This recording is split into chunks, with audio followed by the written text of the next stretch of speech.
Royal institute Udaipur में एक बार पुनः आप सभी का हार्दिक स्वागत है। सबसे पहले आप सभी बच्चे ये बताएंगे मुझे, क्या आप मुझे प्रॉपर सुन पा रहे हैं, क्या मेरी आवाज़ प्रॉपर आ रही है? एक बार सभी बच्चे ज़रूर बताएंगे मुझे कमेंट बॉक्स में कमेंट करके। आज का जो सेशन है उसके लिए मैंने पहले ही बता दिया था आपको, थंबनेल आपने देखा होगा कि जेट और सीयूटी का रिजल्ट कब आ रहा है, क्योंकि आप लोगों ने बढ़िया मेहनत की, अच्छे से आप लोग जो है पढ़े हैं। कई बच्चे ऐसे हैं जो 12वीं के साथ में बहुत अच्छे नंबर लेके आ रहे हैं और बहुत सारे ऐसे आप में बच्चे हैं जिन बच्चों ने 12 महीने लगातार बहुत अच्छी मेहनत की, अच्छे से एग्ज़ाम दिया, जेट दिया, सीयूटी दिया, एमपीपीएटी दिया, यूपी कैटेट दिया, बीसीईसी दिया। विशेष तौर पे जो राजस्थान के बच्चे हैं जिन्होंने जेईटी का एग्ज़ाम दिया और सीयूटी का एग्ज़ाम दिया, उन बच्चों से अब रहा नहीं जा रहा, क्योंकि अब वो क्या करें। लगातार मेहनत की पूरी साल, अच्छे उनके नंबर आ रहे हैं, लेकिन रिजल्ट की वजह से, क्योंकि पूरी साल मेहनत की है उसी बच्चे के रिजल्ट आ रहा है और अच्छे नंबर आ रहे हैं। अब वो बच्चा घर पे क्या करे, कंफ्यूज हो रहा है कि सर मैं क्या करूं। घर वाले भी बेचारे परेशान हो रहे हैं। प्राइवेट ऐसी यूनिवर्सिटीज़ है जिनमें कंटिन्यू एडमिशन हो रहे हैं, कोई बच्चा पढ़े कि नहीं पढ़े। प्राइवेट यूनिवर्सिटीज़ है वहाँ पे एडमिशन भी हो रहे हैं, बच्चे पढ़ने भी जाने लग गए। चाहे वो एग्रीकल्चर के नहीं है तो कोई और यूनिवर्सिटी होगी। तो कहीं ना कहीं विशेष तौर पे गाँव में इस तरीके से माहौल बन रखा है कि यार क्या कर रहा है बेटा यहाँ, बाकी सब पढ़ने जा रहे हैं, तेरे क्या हो गया, कब आएगा रिजल्ट। चाहे सीयूटी का रिजल्ट हो चाहे जेईटी का, दोनों का इतना पता नहीं। हर साल तो कोई एक रिजल्ट लेट होता है, या तो सीयूटी लेट होता है या जेईटी। इस बार विशेष तौर पे राजस्थान के बच्चों के साथ में ये कैजुअलिटी हो रखी है कि दोनों ही रिजल्ट नहीं आ रहे। रिजल्ट का कारण अपन डिस्कस कर लेते हैं, क्योंकि आपको ऑलरेडी पता है कारण कि वास्तव में क्या कारण है। पहले भी कई बार बता चुके हैं हम लोग आपको कि जेईटी और सीयूटी, सीयूटी तो आपके एनटीए के थ्रू है, तो एनटीए तो रोज कोई ना कोई कारण में करता है और ये शुरू से ही करता है। यार जब से आईसीआर का एग्जाम हुआ तब से कर रहे हैं, तो इन्होंने री एग्जाम करवा दिया। अब एनटीए खुद तो आके कुछ बोल नहीं रहे कि अब वास्तव में हम क्या कर रहे हैं, कब रिजल्ट देंगे, इसकी कोई सूचना नहीं है बेटा। प्रैक्टिकल तौर पे ऐसा सिस्टम हो चुका है कि कोई भी आदमी कॉन्फिडेंस के साथ में कुछ भी नहीं कह सकता कि वास्तव में कब रिजल्ट आएगा, कोई नहीं कह सकता, क्योंकि कोई ऐसा ऑथराइज्ड पर्सन है ही नहीं जो प्रॉपर जवाब दे सके कि सीयूटी का रिजल्ट कब आएगा।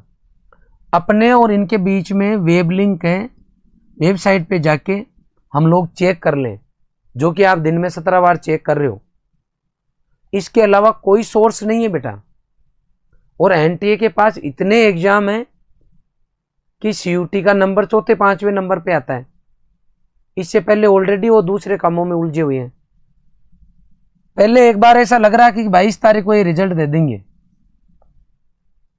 ऐसा लग रहा था, लेकिन अब हाल फिलहाल स्थिति ऐसी बन रही है, सही है गलत वो तो बाद की बात है, कि 1 अगस्त के आसपास चले गए।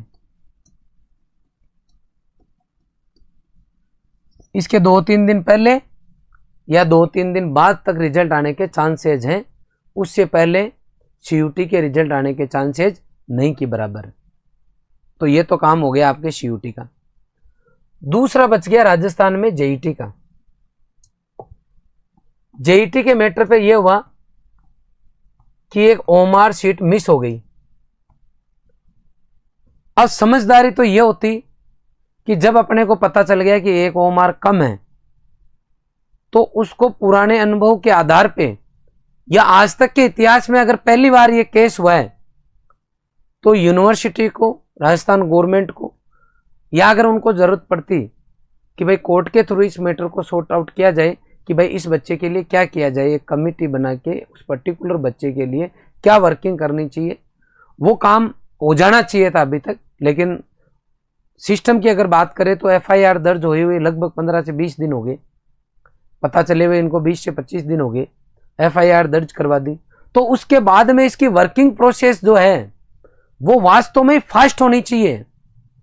जिस तरीके से वर्किंग चल रही है उसको अगर मद्देनजर रखते हुए अगर बच्चों के एडमिशन होंगे तो कहीं ना कहीं बच्चे भी परेशान हो रहे हैं और इनका जो बच्चों का सेमेस्टर है वो भी डिले होगा। डेफिनेटली बच्चों के फर्क पड़ेगा, क्योंकि अब आपके और मेरे हाथ की बात ये है ही नहीं। खाली अपन यूनिवर्सिटी से डिस्कस कर सकते हैं। आपको हेल्पलाइन नंबर दिए गए हैं वहाँ पे, जेट का जहाँ फॉर्म भरा है वहाँ हेल्पलाइन नंबर है, ईमेल आईडी दी हुई है। आप चाहो तो इनको ज़्यादा से ज़्यादा मेल और फ़ोन कर सकते हो, जो कि हम ऑलरेडी कर रहे हैं। अभी तक जो लेटेस्ट अपडेट है उसके अकॉर्डिंग ये मान के चलो, जो अपडेट है उसके आधार पे कि 10 से 12 दिन तक रिजल्ट जेईटी के आने के अभी और चांस नहीं है। मतलब 10 से 12 दिन का डिले ये मान के चलो, जो अभी अपडेट है कि भाई 10-12 दिन लग सकते हैं। तो मैं तो यूनिवर्सिटी से यही रिक्वेस्ट करूंगा कि जो भी स्थिति है, अगर आप रिजल्ट लेट दे पा रहे हो तो प्लीज़ आपसे रिक्वेस्ट है कि आप अपनी जो अपडेट है उसको वेबसाइट पे कंटिन्यू अपडेट कर दें। किसी भी बच्चे को या पेरेंट्स को अदर झूल में नहीं रखें, क्योंकि बच्चा डिसाइड नहीं कर पा रहा। कई बहुत सारे अलग अलग बच्चे हैं जिनको अलग अलग लाइन के अंदर जाना है, बहुत सारे अपने स्तर पे उनको डिसीजन लेने हैं।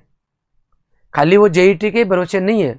वो बहुत सारे ऐसे बच्चे हैं जो ये सोच रहे हैं कि मेरे को अच्छी कोई कॉलेज मिल जाए तो ठीक है, नहीं तो मैं तैयारी कर लूँ।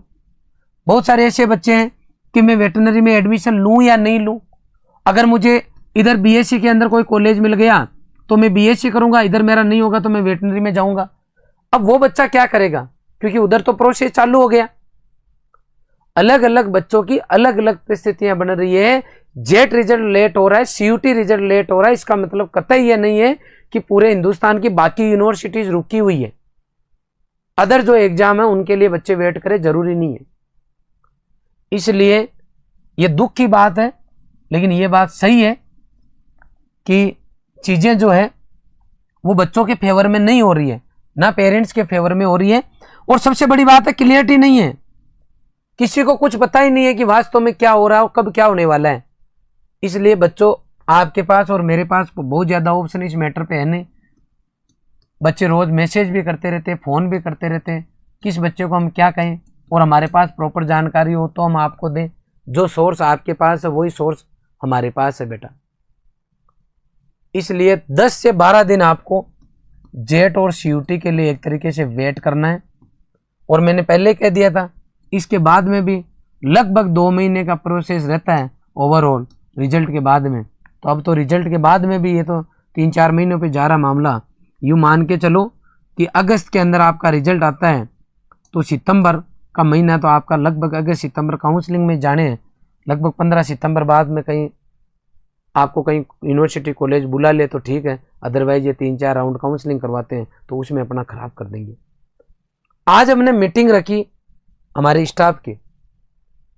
हमारा जो स्टाफ है विशेष तौर पे एग्रीकल्चर टीम, उसकी हमने मीटिंग रखी और ये तय है कि आप परेशान हो रहे हो, कंटिन्यू हमें मैसेज कर रहे हो, फ़ोन कर रहे हो। तो हमने मीटिंग में ये डिसीजन लिया कि रिजल्ट निकालना तो अपने बस की बात नहीं है, लेकिन जो बच्चे मेहनत किए हुए और कंटिन्यू जो मेहनत करना चाहता है उस बच्चे का जी घबरा रहा अभी घर पे कि मैं क्या करूं सर, इस टाइम मुझे क्या करना चाहिए। तो हमने थोड़ा सा आपके लिए लंबा सोचा और आगे का सोचा है। रिजल्ट लाना तो सही बात है बेटा कि हमारे बस की बात नहीं है। आप चाहो तो मेल कर सकते हो, जो मेल आईडी दी हुई है, आप चाहो तो फोन कर सकते हो, जो चाहे वो कर सकते हो। लेकिन एक्चुअल में क्या है, जेईटी का केस कानूनी प्रक्रिया में फंस गया है, इसके ऊपर एफआईआर हो चुकी है। तो पुलिस का जो सिस्टम चल रहा है उसके अकॉर्डिंग काम चल रहा है। ये अब इनके ऊपर एफआईआर होने के बाद में अब जो केस है केवल यूनिवर्सिटी के हाथ में नहीं है, अब इसके अंदर डिपार्टमेंट आ चुका है, आपका पुलिस डिपार्टमेंट। तो उसके अकॉर्डिंग वर्किंग चल रही है। तो ये आपको पता है, कई बार आपने सुना होगा कि भगवान करे कुछ भी हो नहीं हो, लेकिन मामला थाने तक नहीं जाना चाहिए। ये थाने तक जा चुका है, यूं समझ लो आप। तो अब इसके अंदर कोई भी अकेला आदमी डिसीजन नहीं ले पा रहा, न यूनिवर्सिटी ले पा रही है। अब इसकी जांच हो रही है और जांच आपको पता है हिंदुस्तान में किस लेवल से होती है। तो ये जो भी इनका सिस्टम चल रहा है मुझे नहीं पता, लेकिन मुझे लग रहा है डिले चल रहा है। इतनी रिक्वेस्ट है कि इसको आप फास्ट करें, ठीक है, जो भी मैटर है। लेकिन हाल फिलहाल ये मैटर आगे बढ़ चुका है, केवल यूनिवर्सिटी भी अकेली कुछ नहीं कर पा रही है। तो ये जैसे ही मैटर सॉर्ट आउट होगा उसके बाद में ही आपका रिजल्ट आएगा। लेकिन अब अपन हाथ में हाथ धर के तो नहीं बैठ सकते हैं कि भाई रिजल्ट नहीं आएगा। तो आप कब हुआ था जेईटी का एग्जाम, आपको पता है 2 जून को पेपर हुआ था। सीयूटी का एग्जाम कब हुआ था आपका, 21 या 22 मई को एग्जाम हो गया था। अब 21 मई के बाद में जून और जुलाई 2 महीने हो गए सीयूटी का एग्जाम हुए, 1.5 महीने मतलब 60 दिन और इधर 45 डेज, 60 डेज 45 डेज एग्जाम हुए हो गए। अब जिस बच्चे ने रातें काली की थी, जिसने ये सीखा था कि जिंदगी के अंदर एक एक सेकंड की बेटा वैल्यू है, इसकी कीमत आप यूज करो, आज वो बच्चा भी शायद हो सकता हम पे भी हंस रहा होगा, अरे कि सर 60 दिन हो गए क्या कराया हम, सर क्या करें। तो अब हम आपके लिए, क्योंकि सिस्टम को हम आगे पीछे नहीं कर सकते, तो आपके लिए हम एक स्कीम लेके आए हैं कि इन बच्चों को, जिन बच्चों के जेईटी में 300 से ऊपर नंबर आ रहे हैं, जेईटी के अंदर तो मान के चलो आप, जिन बच्चों के 200 से ऊपर नंबर आ रहे हैं, और ऐसे बच्चे जिनके सीयूटी में, सीयूटी के अंदर जिन बच्चों के 350 से ऊपर या फिर 400 से ऊपर जिन बच्चों के नंबर आ रहे हैं, विशेष तौर पे जिनके 450 प्लस नंबर आ रहे हैं या 400 प्लस नंबर आ रहा है, सीयूटी में 400 से ऊपर वाला और जेईटी के अंदर 200 से ऊपर वाले नंबर, इनसे उम्मीद है कि इनको ऐसी कॉलेज मिल जाएगी जहां पे ये डिग्री कर सकते हैं। रिपीट कर रहा हूं, जिन बच्चों के जेईटी में 200 से ऊपर नंबर है और सीयूटी में 400 से ऊपर नंबर है, पूरी उम्मीद है कि उनको ऐसी कॉलेज मिल जाएगी कि जो उनको पसंद आ जाएगी। अब किसी का सपना ही 200 वाले बच्चे का ये है, 400 वालों का ये है कि सर मेरे 12th के साथ में इतने नंबर आ रहे हैं, लेकिन मुझे तो देश की टॉप 5 यूनिवर्सिटीज में जाना है, मुझे तो राजस्थान की टॉप 3 यूनिवर्सिटीज में जाना है। उस बच्चे को तो कुछ नहीं करना, तैयारी करनी है नेक्स्ट सेशन के लिए, क्योंकि इनमें तेरे सपने पूरे नहीं होंगे बेटा। लेकिन मैं तो एक जनरल बच्चे की बात कर रहा हूं जिसके जेईटी में 200 से ऊपर और सीयूटी के अंदर 400 से ऊपर नंबर आ रहे हैं। उस बच्चे को अभी क्या करना चाहिए इस टाइम? मुझे लगता है जो आपने कर्म किए उसके आधार पर रिजल्ट आएगा, लेकिन ओमार दोनों की आपके पास आ गई थी, आपने नंबर चेक कर लिए थे, इसलिए यह तय है कि आपको कुछ यूनिवर्सिटी तो मिलना ही है भाई, आपको कुछ ना कुछ तो मिलेगा यहां से। अब इसमें इससे जितने अच्छे नंबर है उतनी अच्छी यूनिवर्सिटी मिलेगी, इसका मतलब आपका यूनिवर्सिटी में एडमिशन हो गया। आप मान के ही चलो कि सर अब हम क्या करें, तो आज से ये मान लो कि आपका कॉलेज में एडमिशन हो गया, कुछ ना कुछ आपको एग्रीकल्चर की कॉलेज मिलेगी। अब आगे हम क्या कर सकते हैं, तो आपके लिए इतना ही कर सकते हैं कि एक एग्रीकल्चर कॉलेज में जब बच्चे का एडमिशन हो जाता है तो उसके बाद में उसके क्या समस्याएं आती है उस पर हम डिस्कस कर रहे हैं। उसकी समस्या पहले तो यह आती है कि कई ऐसी कॉलेज और यूनिवर्सिटी होती है जहां पे बच्चे को कंटेंट नहीं मिलता, और विशेष तौर पे एक बच्चे के सब्जेक्ट भी चलता है, इंग्लिश सब्जेक्ट चलता है। इसके अलावा कई ऐसी जगह हैं जहां पे मैथ सब्जेक्ट चलता है फर्स्ट ईयर में। आज हमने ऑफिस में बैठे बैठे जब हम बातें कर रहे थे एग्रीकल्चर टीम के साथ में, तो हमारे सर ने बताया कि सर एग्रीकल्चर के अंदर कई बच्चे ऐसे होते हैं जो 4 साल होने के बाद में भी कॉलेज में एग्जाम देने जाते हैं। मैंने कहा क्यों 4 साल होने के बाद में क्यों जाते हैं? कि बहुत सारे ऐसे बच्चे होते हैं, कुछ ऐसी यूनिवर्सिटीज होती है जिनके अंदर मैथ सब्जेक्ट कंपलसरी होता है, कंपलसरी सब्जेक्ट होता है, मैथ की आपको लेनी है। और किसी यूनिवर्सिटी में ऐसे होता है कि वहां पे मैथ के साथ में बायोलॉजी सब्जेक्ट होता है, तो यूनिवर्सिटी वाले ये तय कर लेते हैं कि यार कोई एक चला दो अपने, तो वहां मैथ वो कंपलसरी कर देते हैं, चाहे 5% बच्चों के क्यों ना हो।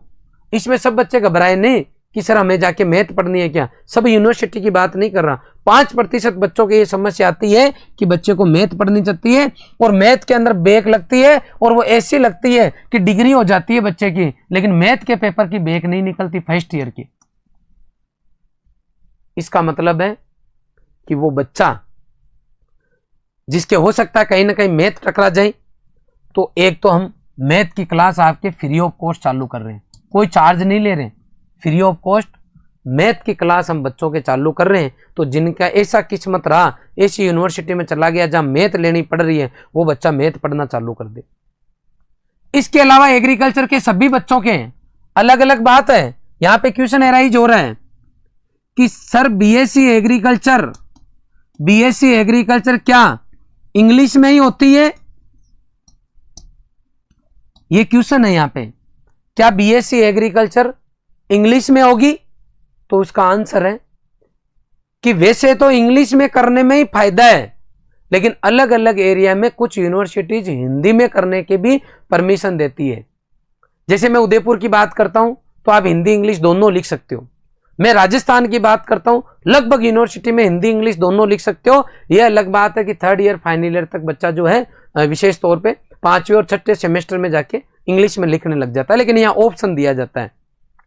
लेकिन कुछ ऐसी यूनिवर्सिटीज हैं जहां इंग्लिश कंपलसरी है, सब कुछ इंग्लिश में ही चलता है।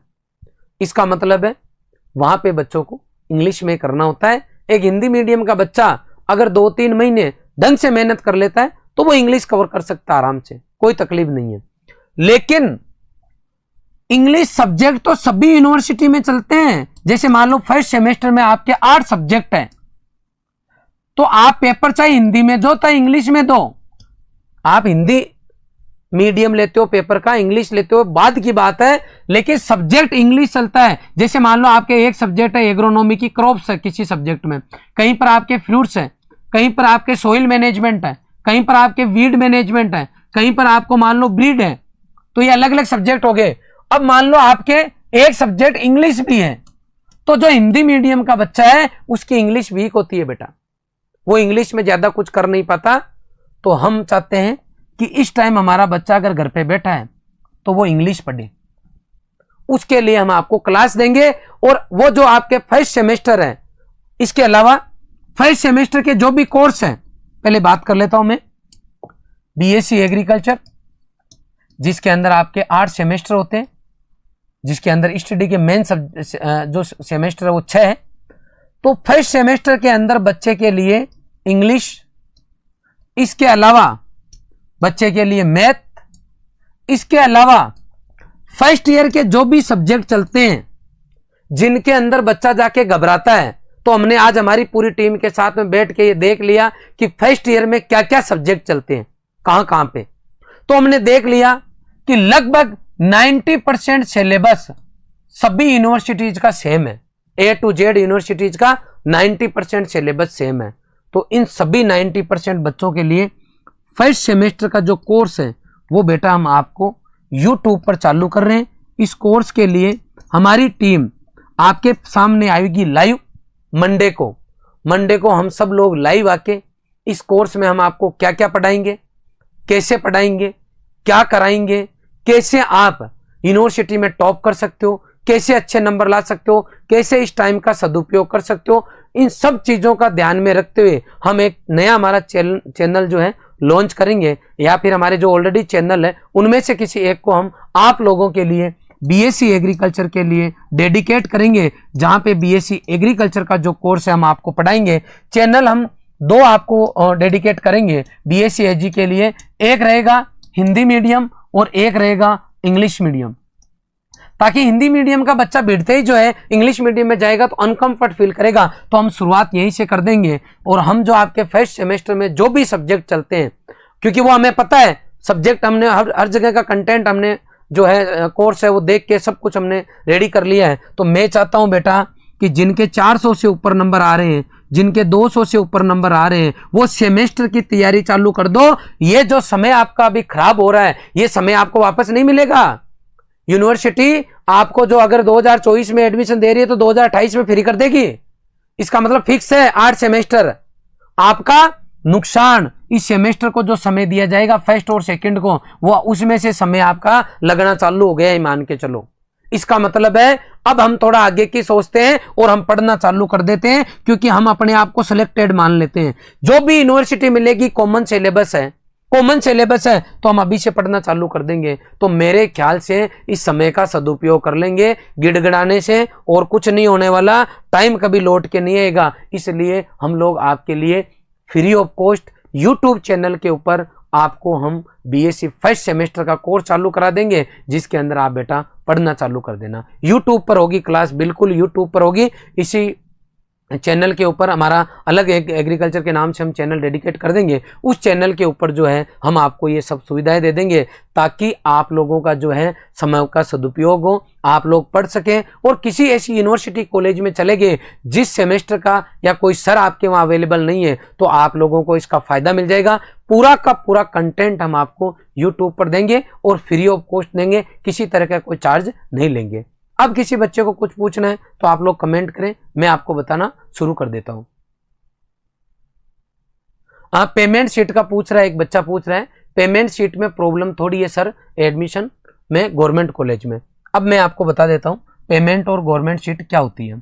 मैं जैसे आरसी उदयपुर का एग्जाम्पल लेता हूं। आरसी उदयपुर में 114 सीट है। इस बार ये सीट की संख्या बढ़ चुकी है। इस बार सीट की संख्या जो है बढ़ चुकी है, इस बार सीट ज्यादा है।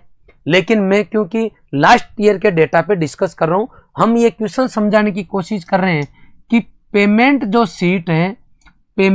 सीट है वो क्या होती है, इसकी क्या कट ऑफ जाती है और इसमें फायदा या नुकसान है, उस पे हम डिस्कशन कर रहे हैं, जो कि एक बच्चे का क्वेश्चन मैंने उठाया है। आरसी कॉलेज उदयपुर में टोटल 114 सीट है। यहाँ पे 75 सीट अराउंड जो है आपकी नॉर्मल सीट है। इसके अलावा पीछे बच गई लगभग 44 सीट जो है वो आपकी पेमेंट सीट है। ये तो बात हुई नॉर्मल सीट और पेमेंट सीट की। अब बात करते हैं कि ये होती क्या है। तो ऐसा है कि जो पेमेंट सीट है इस पे कुछ एक्स्ट्रा चार्ज आपको देना होता है। एक्स्ट्रा चार्ज अगर आप जमा करा देते हो तो आपको नॉर्मल सीट का जो बच्चा बैठा है उसके साथ में बैठने का मौका मिलेगा। सेम ही आपकी क्लास रहेगी, सब कुछ सेम रहेगा। आपके अलग पेमेंट सीट के नाम की अलग से सील भी आपके नहीं लगेगी, कुछ नहीं होगा। केवल और केवल फीस आपको जो है हर साल एक्स्ट्रा जमा करानी है। नॉर्मल बच्चे की मान लो आरसी कॉलेज उदयपुर में ओवरऑल 15,000 रुपये साल की फीस है, तो पेमेंट सीट वाले बच्चे को लगभग 80,000 से लेके मान के चलो 1 लाख रुपए तक अलग से फीस जो है 1 साल की जमा करानी होती है। ये आप मान के चलना। इसका मतलब इन दोनों में कोई फर्क नहीं है, केवल फीस का फर्क है। अब आप देखो, अब बात यह है कि इसमें कितने नंबर का फर्क होता है लगभग यूनिवर्सिटी कॉलेज मिलने में। तो अगर मैं लास्ट ईयर की बात करता हूं तो आरसी कॉलेज उदयपुर की कट ऑफ अगर मान के चलते हैं, मान लो अपन कि 300 नंबर कट ऑफ रही है आरसी कॉलेज उदयपुर की फाइनल राउंड तक। अगर मान लो 2 राउंड होते हैं काउंसलिंग का, फर्स्ट राउंड सेकंड राउंड, तो 300 नंबर अगर लास्ट तक नॉर्मल की गई तो पेमेंट सीट आपकी 250 से लेके 260 तक आपको आराम से पेमेंट सीट है वो मिल रही। इसका मतलब 40-50 नंबर का आपको गैप पेमेंट सीट और नॉर्मल सीट पे हर यूनिवर्सिटी के अंदर देखने में मिल जाएगा। आगे बात समझ में। ये पेमेंट सीट का जो बच्चा था उसका क्वेश्चन क्लियर हो गया।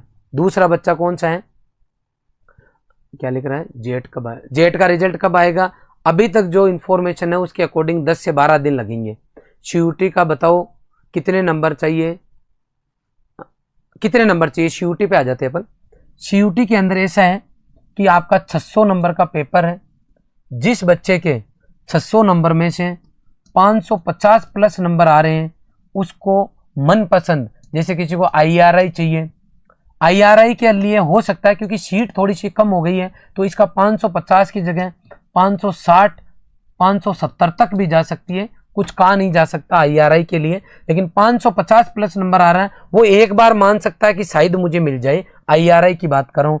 इसके अलावा जीबीपीओटी पंतनगर जो है वो आपका 340 नंबर के आसपास मान के चलो। इसके अलावा नीचे की यूनिवर्सिटीज है, जैसे बीएचयू है, आपका पीएयू है, इसके अलावा आपका एचएयू है, इसके अलावा आपका यूएस बेंगलुरु है। ये इन 3 यूनिवर्सिटी की चॉइस ज़्यादा रहती है क्योंकि जो यूनिवर्सिटीज़ नॉर्थ में है उनकी ओवरऑल डिमांड ज़्यादा रहती है। हम एग्रीकल्चर फील्ड से हैं और जो भी बच्चे एग्रीकल्चर में थोड़े से एक्टिव है उधर वाले बच्चों के अगर ध्यान में रखता हूँ देखो तो ये इनकी चॉइस बच्चों की जनरल वे में ज़्यादा होती है क्योंकि हिंदी मीडियम इंग्लिश मीडियम दोनों चॉइस के बच्चे इधर आना चाहते हैं। तो इन बच्चों का भी मान के चलो कि लगभग 3 इसकी बात कर रहे हैं अपन जीबीपीओटी की, सॉरी मैंने ये 340 लिख दी, 340 नहीं 540 नंबर है ना। सीयूटी पे अपन डिस्कस कर रहे हैं। बीएचयू, एचएयू और पीएयू अगर इनकी बात करता हूँ मैं, जो अच्छी यूनिवर्सिटीज है जहाँ हिंदी मीडियम का बच्चा इंग्लिश मीडियम का दोनों बच्चा जो है सर्वाइव कर सकता है, तो यहाँ पे आप मान के चलो कि 25 के आसपास जिन बच्चों के नंबर हैं उन बच्चों की पूरी पॉसिबिलिटी है कि इनमें वो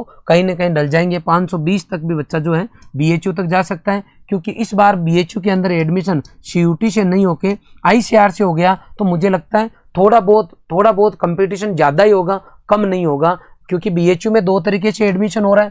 BHU के अंदर आपकी टोटल सीट है, टोटल कितनी सीट है, 204 सीट है। एक बार बताया होगा तो रघुनाथपुरा के अंदर अपन ने मीटिंग में डिसाइड किया था कि इस बार पूरी की पूरी कोशिश रहेगी कि 204 सीट रॉयलियंस की हो। आपको अगर पता है तो रघुनाथपुरा में अपनी मीटिंग हुई थी जिसमें मैंने आपको पूरी गणित समझाई थी कि ओवरऑल जो है लास्ट ईयर BHU की कट ऑफ ये रही थी, मैंने आपको समझाया था। और मैंने ये कहा था कि रॉयलियंस ने ऐसे क्लियर किया था, और मैंने कहा था 2024 में पूरी कोशिश रहेगी कि 204 की 4 पूरी की पूरी सीट ही रॉयलियंस ले, क्योंकि अपन ने उस टाइम पूरी मैंने गणित बताई थी। और वो गणित हो सकता है ईश्वर अगर सब कुछ साथ दे और सब कुछ बेस्ट हो तो या तो पूरी या इसके आसपास में अपन आराम से जा सकते हैं, कोई तकलीफ नहीं है। लेकिन इस बार एक चीज आपके सामने आएगी, क्योंकि लास्ट ईयर CUT के थ्रू जो है ये अपना मैटर आया था। आई बात समझ में, CUT के थ्रू अपना मैटर आया था। इस बार क्या है कि अपने पास ऑप्शन दे दिया इन्होंने, CUT वालों ने, BHU वालों ने दे दिया कि 154 सीट पे एडमिशन तो किसके थ्रू होंगे, आपके ICAR की काउंसलिंग के थ्रू। और जो 50 सीट बच गई पीछे उसके लिए CUT के लिए, ये भी राजीव गांधी कैंपस के लिए। तो अब यहाँ पे हो सकता है थोड़ा सा कंपटीशन ज्यादा हो जाए, इसलिए हो सकता है थोड़ी सी पिछली बार से थोड़ी रैंक ज्यादा चली जाए, क्योंकि लास्ट ईयर जिन बच्चों के 570 तक नंबर आ गए थे OBC कैटेगरी के अंदर, वो बच्चे लास्ट राउंड तक जो है लास्ट राउंड तक 470, जिनके 470 नंबर आ गए थे वो बच्चे लास्ट राउंड तक जो है BHU का था उसमें सेलेक्ट हो रहे थे। इसलिए इस बार जो है थोड़ा सा मुझे लगता है ज्यादा हो सकता है। इसलिए जनरल OBC का कोई बच्चा है वो 500 नंबर पर BHU के लिए अपने आप को सेफ माने। अगर मैं इसकी बात करता हूँ GBPOT की और PAU की, तो PAU की क्या कट ऑफ ज्यादा जाती है, PAU की अच्छी रैंक भी है और अच्छी यूनिवर्सिटी है, वास्तव में दमदार यूनिवर्सिटी है, उसकी कट ऑफ थोड़ी ज्यादा जाती है। और मैं बात करता हूँ GBPOT की, तो ये 1 नंबर यूनिवर्सिटी है आपकी। अगर मैं बात करता हूँ ओवरऑल सब चीज़ों को अगर इसमें मेंशन करूं तो वास्तव में गजब की है ये, और इसकी कट ऑफ हमेशा ही ज़्यादा रही है। तो मुझे लगता है इसकी कट ऑफ जो है 525 नंबर से जो है ऊपर ही रहनी चाहिए, इससे कम नहीं रहनी चाहिए। BHU वाला मैटर थोड़ा सा ऊपर नीचे हो गया, लास्ट ईयर से थोड़ा ज़्यादा जा सकता है। इसके अलावा अगर मैं टॉप 15 यूनिवर्सिटीज़ की बात करता हूँ जिसके अंदर मैं अगर कंसिडर करूँ एक हिंदी मीडियम का बच्चा है जो उधर जा भी सकता है, जैसे एक आपकी आ गई नवसारी गुजरात आ गई, आनंद गुजरात आ गई, इसके अलावा US बेंगलुरु आ गई। US बेंगलुरु बहुत अच्छी यूनिवर्सिटी, यहाँ पे बहुत सारे बच्चे रॉयल के पढ़ते हैं और इस यूनिवर्सिटी में वास्तव में दम है। अगर आप टॉप यूनिवर्सिटीज की बात करो ओवरऑल तरीके से देखो तो US बेंगलुरु को बच्चा अगर इंग्लिश मीडियम का है तो ये जन्नत है, ये मान के चलो, गजब की यूनिवर्सिटी है US बेंगलुरु। तो आप US बेंगलुरु की अगर बात करो, TNU की बात करूं, TNU का अगर आपको मेन कैंपस मिल जाता है तो बहुत अच्छी यूनिवर्सिटी है। प्रोफेसर जयशंकर है, यह भी बहुत अच्छी यूनिवर्सिटी है। इसके अलावा आपका हिमाचल की जो यूनिवर्सिटी है CSK, वो हिमाचल वाली यूनिवर्सिटी भी बहुत अच्छी है। हालांकि खाने से रिगार्डिंग यहाँ कई बार बच्चा जो होता है, हिंदी मीडियम का बच्चा जो होता है, विशेष तौर पे जो वेजिटेरियन बच्चा है वो वाला जो बच्चा है उसके कई बार दिक्कत आती है। बाकी तो वहाँ पे अगर थोड़ा सा बच्चा चावल वगैरह खा ले तो हिमाचल वाली जो यूनिवर्सिटी है वो भी बहुत अच्छी है, CSK के नाम से है आपकी यूनिवर्सिटी। इसके अलावा मैं अगर बात करता हूँ आपकी TNU यूनिवर्सिटी आ गई। टॉप यूनिवर्सिटीज में कश्मीर वाली यूनिवर्सिटी भी आती है टॉप 15 के अंदर, लेकिन जनरली वहाँ बच्चा जाना पसंद नहीं करता है, या फिर यूँ कहें कि ओवरऑल सुविधाओं की बात करूँ तो वो ठीक नहीं है। RLB झांसी जो यूनिवर्सिटी है बहुत ही गजब की है। सेंट्रल यूनिवर्सिटीज आपको पता है 3 university total central agriculture university है। यहाँ पे हल्की फुल्की में जानकारी देता हूँ आपको, टोटल जो यूनिवर्सिटीज है वो 77 है आपके पास में। इनमें से सेंट्रल एग्रीकल्चर जो यूनिवर्सिटीज है वो आपकी 3 है।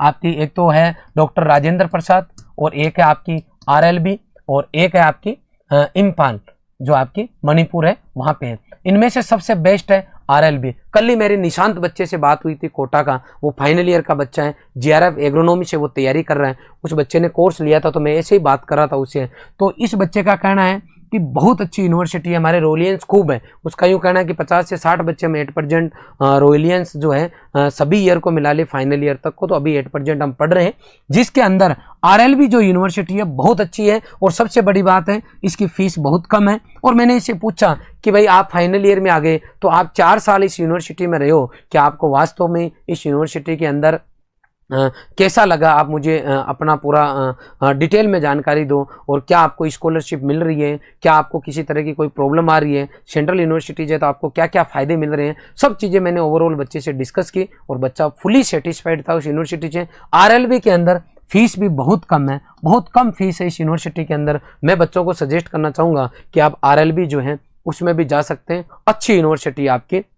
देखो बहुत सारे ऐसे से, जैसे मैं मान लो कोई बच्चा साउथ में चला गया हिंदी मीडियम का, तो हो सकता है वो अनकंफर्ट फील करे, हो सकता है थोड़ा सा उसको दिक्कत आए। उसकी बजाय बच्चा अगर हिंदी मीडियम का तो RLB में जा सकता है, वहाँ किसी तरह की कोई प्रॉब्लम नहीं है। 560 नंबर आ रहे हैं, 560 नंबर जिस बच्चे के आ रहे हैं उस बच्चे के पूरी संभावना है कि वो बच्चा जो है आराम से जो है सेकंड चॉइस तो उस बच्चे को मिलेगी। फर्स्ट मतलब IRI अगर वो लेता है, हो सकता है किसी बच्चे की पंतनगर फर्स्ट चॉइस हो, तो मुझे लगता है पंतनगर अगर उसकी सेकंड चॉइस भी है तो भी मिलेगी, और फर्स्ट जो है IRI के चांसेज है, क्या पता मिल भी जाए। मैं इसलिए बोल रहा हूँ क्योंकि उसमें केवल लगभग 34 के आसपास सीट है, 32 या 34 सीट है। और इसके अंदर शुरुआत में जब ये चालू हुई थी लगभग 60-65 के आसपास सीट थी, तो सीट थोड़ी सी कम हो गई है। कंपटीशन लगातार बढ़ रहा है, लोगों की जागरूकता जो है एग्रीकल्चर के प्रति बढ़ रही है। एग्रीकल्चर ऐसा फील्ड अभी निकल के सामने आ रहा है लोगों के पास कि कोई तीसरे ऑप्शन नहीं है। मतलब अगर बच्चा मेडिकल में जा रहा था, अगर इंजीनियरिंग में जा रहा था, तो वहाँ से कहीं ना कहीं बच्चे ऐसे जो डिप्रेशन में आ रहे हैं, या जिन बच्चों को लगता है कि यार मेडिकल में भी अब इतनी सीट होगी कि शायद ज़्यादा स्कोप नहीं है, तो बहुत सारे बच्चे इधर की साइड मूव कर रहे हैं। इसलिए जो है एग्रीकल्चर के अंदर जो टॉप यूनिवर्सिटीज है वहां पे थोड़ा सा कंपटीशन है। नेक्स्ट सुपरवाइजर वैकेंसी कब आएगी? तो जो बच्चे 10+2 वाले हैं, जो बच्चे 10+2, ये अच्छा क्वेश्चन पूछा है किसी बच्चे ने कि हम लोग अब क्या करें। तो ऐसा बच्चा जिसको यूनिवर्सिटी कन्फर्म मिलेगी अच्छे नंबर पे, वो बच्चा अगर उसको लगता है कि मुझे सर गवर्नमेंट जॉब की तैयारी करना है, तो वो बच्चा सुपरवाइजर की तैयारी चालू कर सकता है। और नेक्स्ट वैकेंसी कब आएगी, तो नेक्स्ट वैकेंसी कब आएगी इसके बारे में अपन कुछ भी अभी नहीं कह सकते। 12वीं पास अगर कोई बच्चा है तो उसको तैयारी करनी चाहिए जेट CUT की, लॉन्ग ईयर की। अगर उसके कम नंबर आ रहे हैं तो मैं किसी बच्चे को ये गाइड नहीं करूंगा कि आप सुपरवाइजर की तैयारी कर लो, क्योंकि कन्फर्म कुछ भी नहीं कहा जा सकता। अगर कोई वैकेंसी आई और 2-3 साल उसके अंदर लग भी गए तो एक बच्चा 12th पास है वो डिप्रेशन में आ जाएगा। इसलिए उस बच्चे को जो है इधर दिमाग नहीं लगाना चाहिए। नेक्स्ट कौन है? धीरज मीणा के कितने नंबर आ रहे हैं बेटा? मैंने एक्चुअल में चेक नहीं किया है। धीरज मीणा हमारा CH1 CH2 बैच का बच्चा था, बहुत अच्छा था। शिवम जो है उसके 405 नंबर JET में आ रहे हैं। बहुत सारे ऐसे बच्चे हैं जैसे राजेंद्र हैं, उसके 565 या 570 के आसपास नंबर आ रहे हैं। बहुत सारे ऐसे बच्चे हैं जिनके 560, 565, 570, 500 मतलब 48, 49 ऐसे, मतलब बहुत सारे बच्चे हैं जिनके नंबर आ रहे हैं। मैं बार बार आपको बताता रहता हूँ।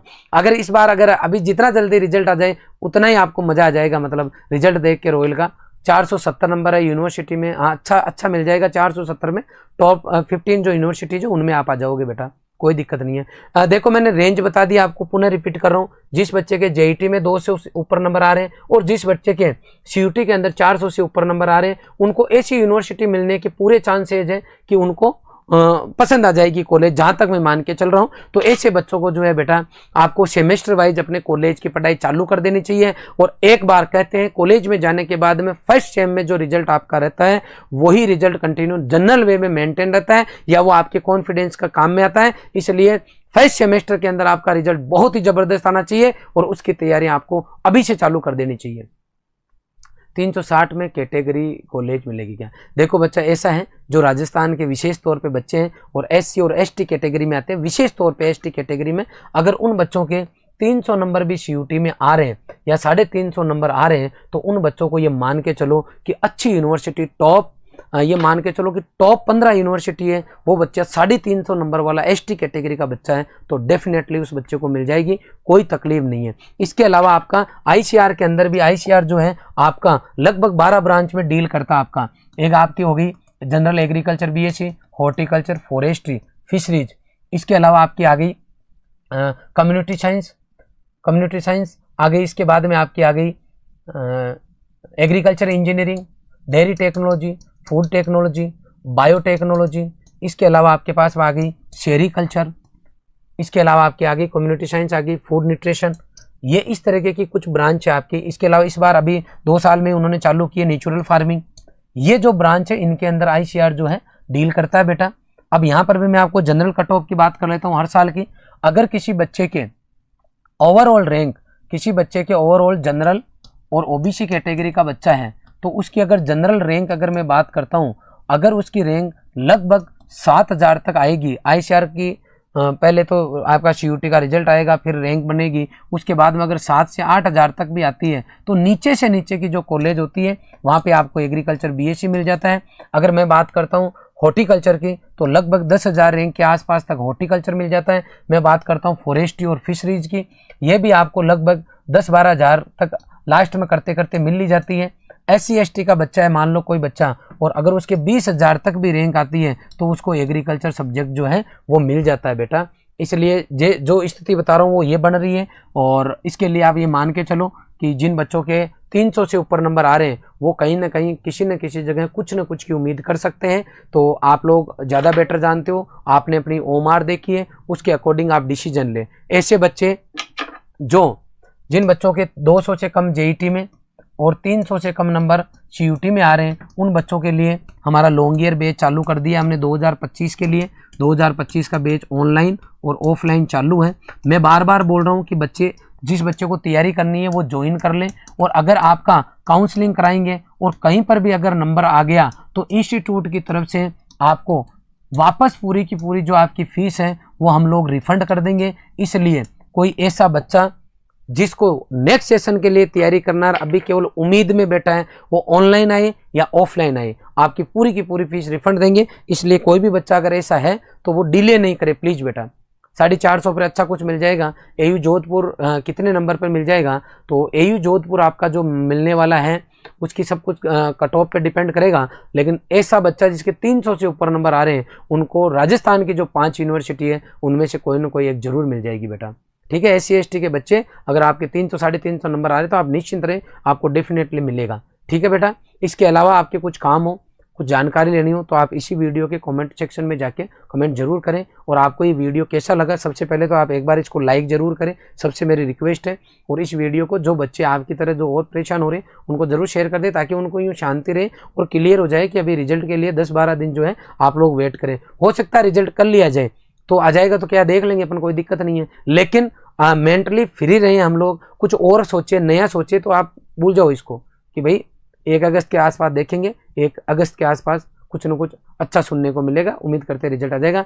पुनः आप लोग अगर कुछ आपको जानकारी लेनी हो तो मुझे ज़रूर मैसेज भी कर सकते हो आप। हमारा जो ऐप है इसी वीडियो के डिस्क्रिप्शन में ऐप का लिंक दिया हुआ है, वहाँ पे जो है आप जाके कमेंट कर सकते हो। इसके मतलब चैट बॉक्स में कमेंट कर सकते हो। इसके अलावा सबसे बढ़िया आपके लिए मैंने हमारा जो रॉयल का ऐप है, उस ऐप पे अगर आप जाओगे डाउनलोड कर लोगे तो वहाँ पे 3 डॉट, इधर मोबाइल में जाओगे 3 डॉट के यहाँ क्लिक करो, एक स्टडी मटेरियल करके फोल्डर आ रहा है, वहाँ मैंने काउंसलिंग 2024 के नाम से फोल्डर बना दिया है। उसके ऊपर मैंने सब इन्फॉर्मेशन डाल दी है, मतलब जो इन्फॉर्मेशन चाहिए, वेबसाइट के लिंक डाल दिए, जो कुछ आपको चाहिए आप लोग वहां जाके पूरा देख लो। मतलब जब आप फ्री हो तो हर यूनिवर्सिटीज देखो, कॉलेज देखो, उनकी फीस देखो, कोई ना कोई जानकारी वहां से आपको कुछ ना कुछ मिलती रहेगी। आप चाहो तो वो सब चीजें देख के दूसरे को भी गाइड कर सकते हो। आई बात समझ में?